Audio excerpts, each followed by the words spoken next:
Assalamualaikum warahmatullahi wabarakatuh. Perkenalkan, nama saya Halimatus Sadiah, NPM 30620567174 dari kelas 05 atau 13 Banjarmasin, Prodi PGSD, mata kuliah Pembelajaran Bahasa Indonesia SD 2, dosen pengampu Ibu Isna Kasmilawati MPD. Di sini saya akan menyampaikan sebuah materi yang saya sudah pelajari. Di sini saya ingin menyampaikan tentang bahasa Indonesia, yaitu kompetensi dasar atau kompetensi inti. Nah, di sini ada KD atau KI 3 dan 4. Bahasa Indonesia saya mengambil dari kelas 5 kurikulum 2013 ini. Bahasa Indonesia ini mempunyai dua, yaitu kompetensi pengetahuan dan kompetensi keterampilan. Yang saya rumuskan, yang saya ambil dari intinya itu kompetensi inti ketiga pengetahuan, yang memahami pengetahuan faktual dan konseptual dengan cara mengamati, menanya, dan mencoba mendasarkan rasa ingin tahu tentang dirinya makhluk ciptaan Tuhan, kegiatannya, dan benda-benda yang dijumpai di rumah, di sekolah, dan tempat bermain.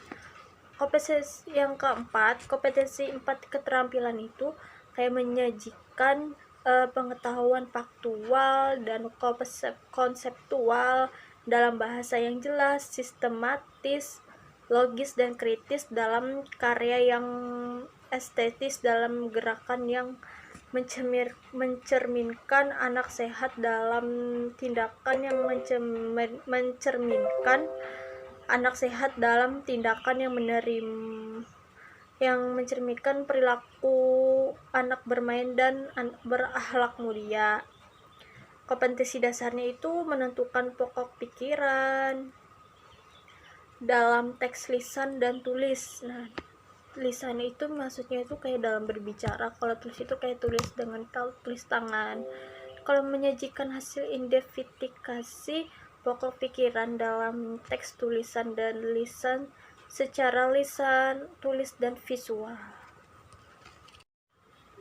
Yang selanjutnya, mengklasifikasi informasi yang didapat dari buku ke dalam aspek misalkan apa, di mana, kapan, siapa, mengapa, dan bagaimana.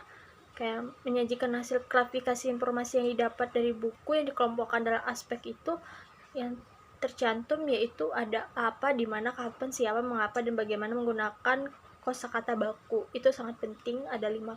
Ada berapa kata yang harus kita ketahui.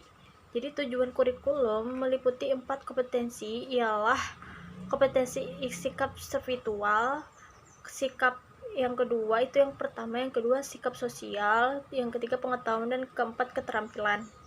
Kompetensi tersebut dicapai melalui proses pembelajaran intrakurikuler atau kokurikuler dan ekstrakurikuler.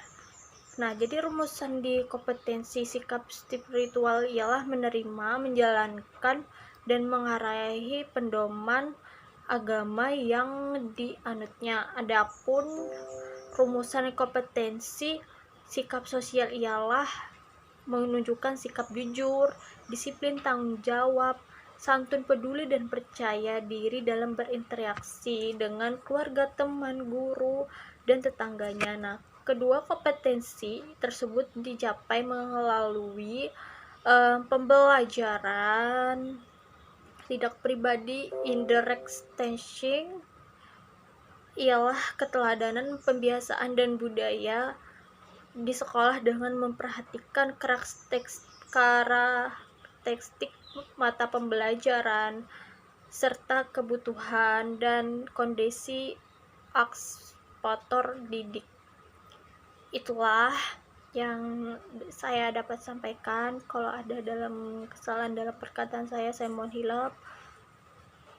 Itu saja, semoga bermanfaat. Terima kasih. Wassalamualaikum warahmatullahi wabarakatuh.